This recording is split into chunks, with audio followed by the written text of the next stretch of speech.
There's your coon, boys. Laid out on the limb. Alright, so like we was talking about before, this video is basically going to be about how, if you don't have any older dogs to hunt with, or you just got a puppy, how you go about bonding with that dog, making a connection with that puppy, and then taking them out in the woods and training them. So, alright Chris, now we're talking about bonding with the dog. One thing we get a lot of newcomers asked all the time is basically how they leash train, how do you teach a dog to ride in the box, and things of that nature. Touch on what you did with Maximus in that phase where you were bonding with him and kind of starting to hunt him. How did you get him used to all those different elements of the hunt? Well, being that I didn't have a dog box, so to speak, in the beginning, and I was just hunting out of a truck with a camper cover on it, the whole bed of my truck was a dog box. Yeah. So, you know, a lot of times I'd let him ride up front, you know, sitting in the front seat. Well, as he got car sick a little bit here and there, I was kind of like, well, I don't want to deal with that. So I started teaching him to load in the back. And how old was he? I mean, he was in that, you know, 3 to 6 months old, you know, stage right at this point in time. Leash breaking, spending time with a dog to teach him not to fight a lead, I think is crucial. Yep. Because one mistake I think a lot of people make is they've got a dog in a kennel, they've got a dog on a chain, runner, whatever the case may be. The only time that dog ever sees a leash is when they're dragging him to the truck, yep, cramming them in the dog box. Then you have to fight them to get them out of the dog box because it's like shell shock. They don't know what's going on. It's all a process. So something as simple as putting them on a lead, leading them around the yard. You know, let them pitch a fit. Yep. Let them act a fool. Just stand there. Just let them get used to having it attached to them.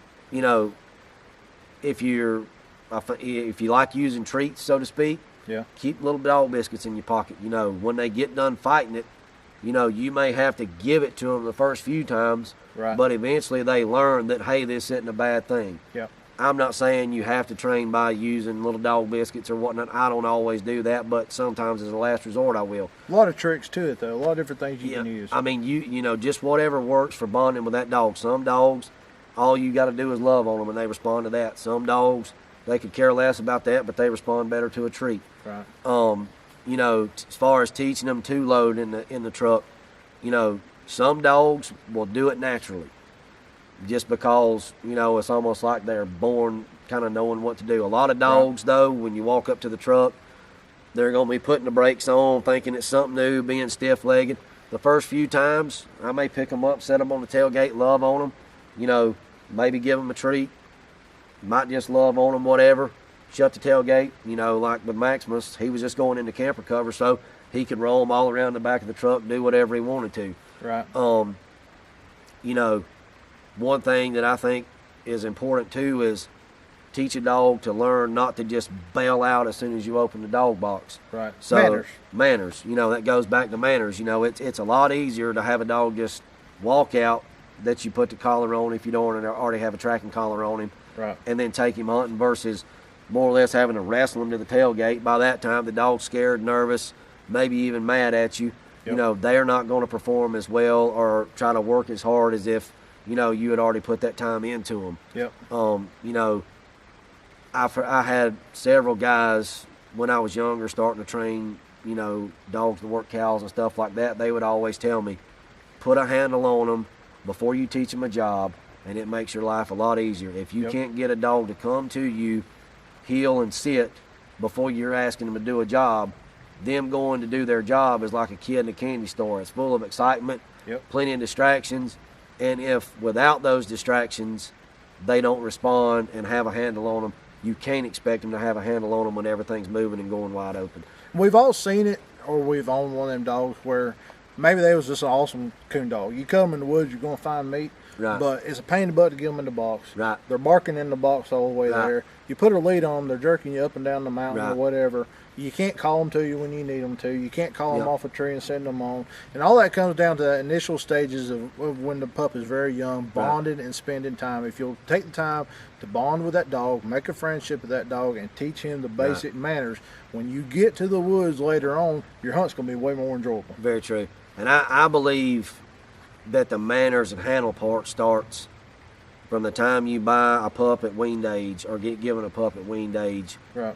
from that day forward, It's a job. it's a job. You've got to do your part for them to know what their part is. Yep. I've always thought to myself that, you know, you take a pup off its mother, that's the only bond and security that they've known since they were born.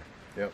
If you can, you know, you're never going to replace their mother, but if you can teach them that, hey, you know, this is where you get feed at, this is where you get water, this is where you get your place to, you know, sleep in a warm, dry house, be it in a kennel, in a dog house, or inside like Maximus is, you know. Your safety and security is with me. Is with me. You can depend on me to take care of you. And when all those things are in place, no different than spending time with children. I don't have kids. My dogs would be the closest thing to children I have. But, you know, spending time with them helps make a better rounded hound or dog of whatever breed. It makes it more enjoyable for you in the long run. Very true. And that's, you know, that's what we're talking about, guys. You also had to be real with yourself too. If you're looking to get into coon hunting, and you got to sit down and think realistically, be honest with yourself. If you don't have the time to put into a puppy to do all this stuff and hunt this hard, it may be best for you, your first hound, to go out there and get that 16-month-old started hound that just needs a little work. Right. Or maybe a finished hound, or maybe even an 8 or 9-month-old hound that's kind of coming down out of its prime, somebody's not interested in, they've got for sale, but you can still go tree some coons with it. Right. You got to be real with yourself. For one, it's not fair to the dog. There's no sense in taking I've always felt there's no sense in taking an 8 and 12-week-old puppy out of its mother and then you not put the time into it and that dog not reach its full potential. Right. You know. Facebook is full of green dogs. Yeah. Yep. You see dogs all the time, and if you'll notice the times of year that dogs go up for sale, puppies that are born now will be sold in the spring as you know, 8, 9, 10-week-old pups. Somebody will keep them till coon season. If they can't or don't start as fast as somebody would like, you'll see that dog as a 7 to 11-month-old puppy for sale. You know, green started good. Some dogs mature slower than others. Some dogs just aren't going to make it. But I think a lot of it is handler induced. You don't put the time into the dog. I'm guilty of this at times. I'm guilty right now with my dog, Nix. I mean, I've got another female in the box behind us beside Maximus that I'm working with right now. You notice she hadn't said anything, but one thing I've been trying to work with her on is being quiet in the box. One way that I have learned to do that, so to speak, is put her in settings to where she would normally want to be raising Cain in the box. Knock on wood, she hadn't said a word, so things are going great. But it's kind of like training for her right here in this interview. That's exactly what it is. I mean, and that's what we're talking about. Every opportunity you get a chance to turn something into training, even if it's just as simple as riding in the box and being quiet. You need to take that opportunity. Getting dogs over the fear of, you know, being in basically a confined space that may be dark if you've got the window closed because it's cold outside and, you know, they can't see outside because you want to hold as much heat as possible. You know, when they're used to being able to see everything around them, and then next thing you know, they're swaying from side to side. Maybe you have to jam on brakes, stuff that you don't even think about. Yeah. You know, that could be something that, you know, just tears a young dog's nerves up, and they're like, what the heck is going on? And one thing I've always tried to mirror is, you know, they always say dogs age 7 times faster. Right. So if you're looking at a dog that's, say, 1-year-old, you can kind of put that as a 7-year-old kid. Right. You can't expect a 1-year-old dog to be doing what you were doing when you were 18, 20 years old. Very true. You got to think, what were you doing when you were 7? Well, you know, you wearing diapers, you was in school, but you didn't know a whole lot. That's and that right. 1-year-old may not either. Now there's 7-year-old kids out there that can play the piano. That's right. You know, but Very not true. every kid can. So you're going to get that 1-year-old dog that might be able to go out here and blister coons and tree them all the time. Right. But more than likely not, you're going to have a dog that can do a few things, but you're still going to have to learn them. So Right. when you're looking at social media and stuff too, just don't get caught up in this guy's got this young dog doing this and that and the other. You got to let them progress at their own state and kind of mirror it where that dog would be if that was a person, you know. And you know, it's just like with anything else in life. Just because my brother was a superstar at football doesn't mean I'm going to be a superstar at football. Right. You know, Maximus was doing things at less than a year old that technically this female should be doing. in her defense, I hadn't put as much time into her as I did him at that age. Right. So that's where the patience comes in. Well, and if I was doing my part better, Right. she might be further along than what she is, but at the same time, she's still doing well for what she's been, the time she's been hunted and everything like that. So as a houndsman, when you take her out and she maybe don't perform the way you want her to, in the back of your head, you're thinking, well, part of this is my fault. Yeah, I need to be patient. Handlers have got to take responsibility Trust their dogs. For doing their part. They've got to trust their dogs. And if you're not putting them in the woods, they're not going to learn to be a good hound by staying at home. Right. You can't keep a dog in a kennel or on a chain or on a runner and hunt them 4 times a month and expect them to make a good dog. It's just not going to happen. Yeah, and if that's all you got the time to do, that's fine. Just know what to expect from that outcome. You need to make peace with what you're going to get with the effort that you put into it. Be realistic. Yep, be realistic. All right, Chris. Well, tell us about Maximus' first coon. So he was probably around a year old, 11 months to a year old, and I was hunting a farm. My buddy had got me permission to hunt, and turned loose. He went hunting kind of like he had been doing, and I heard him open up on track. Well, next thing I know, it's almost like he just leaves the country. Right. Well, not having a tracking system, I'm driving back up the road, trying to get to a high point to listen, driving back down the road, can't hear nothing, on this farm. And finally, the guy comes out and he asked me, he said, where's your dog at? And I said, well, last time I heard him, he was going down the creek that way, but I can't hear anything now. He said, well, you may have to go out of here, get back over on the highway, drive around past the church, and go up into the back of the subdivision where it just dead ends, pretty much the back into my place.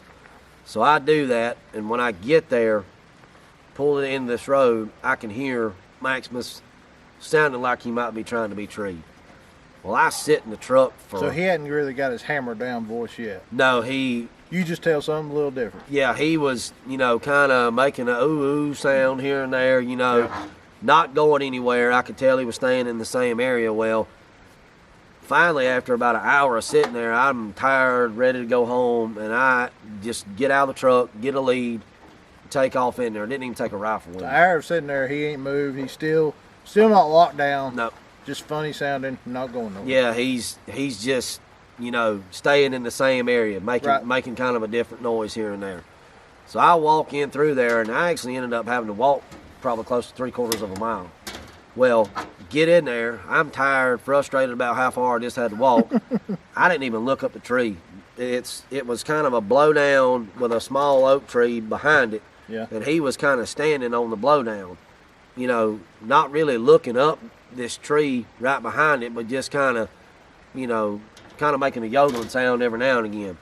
Well, I hooked a lead to him, told him to come on, and when I tried to take him away from that tree, this sucker just like buries his toenails as deep as he can in the dirt, was not having no part of leaving there. Yeah. So I kind of turned around talking to him like I'm talking to you, and I'm like, see, wait a minute, there's a coon. So he actually had the coon. Well, Yeah. I had to chain him up to that tree, walk back to the truck, get the rifle, come in there, shot the coon out. Yeah. And he slowly but surely, well, I shouldn't say slowly, but started progressing a good That's bit when you quicker seen from there. the light switch. It's almost like a light switch flipped in his head. Yeah. He realized that if he would take the track to where it ended and get treed, that I would eventually get there to him, and Right. as long as he was right, he was going to get a coon. Few lessons I'm taking out of this story.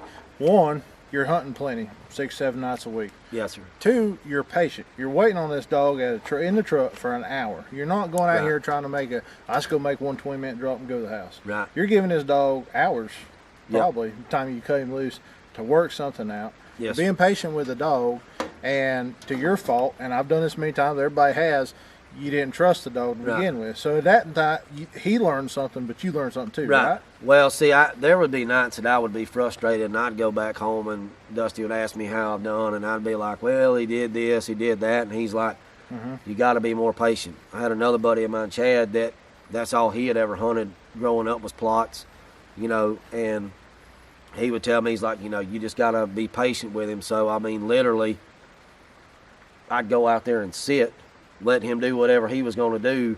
As long as he showed interest and wasn't getting bored, then I would let him do whatever he was doing, trying to figure the track out. But if he got to where he wasn't opening as much on track, wasn't really going, any further than where he was at after a few hours, I would just go catch him, love him up, take him back to the house. But so when you went hunting, there was no particular agenda, no schedule, no time limit. No. You let him tell you when it's time to go to the house. That's right. Yeah. So you trust your dog. I did. Well, I had to learn to trust him. Yeah. I was having to learn that it's not a overnight deal. Things were happening faster, maybe, so to speak, than they should have been being, because he was a plot. Most plots don't start until they're a little older. Right. But it's having plenty of places to hunt and having jobs at the time to where I wasn't, time pressed for time. Right. I was able to be a lot more patient, We get a lot of people call in. If you're young and you got your first dog, get people ask all the time, how do you train a dog and how do you start? And these are lessons you can take from Chris. I've done these same things. I know many other people. My mentors have done the same thing. Your mentors have taught you this too. Yeah. You just got to take your time, let the dog's going to teach you more than you'll probably be able to teach him. Right. It's been a real honor, and I do appreciate you sitting down, spending time with us, and I hope you guys are getting something from this video. If you will, make sure you hit like on this, tell some friends about us at NITE LIFE Kennels, share this all over Facebook. That way other people can learn some of the valuable lessons that we've talked about in here. And Chris, I appreciate you, man. Yes, sir. Thank you, Nick. In the meantime, true one for me.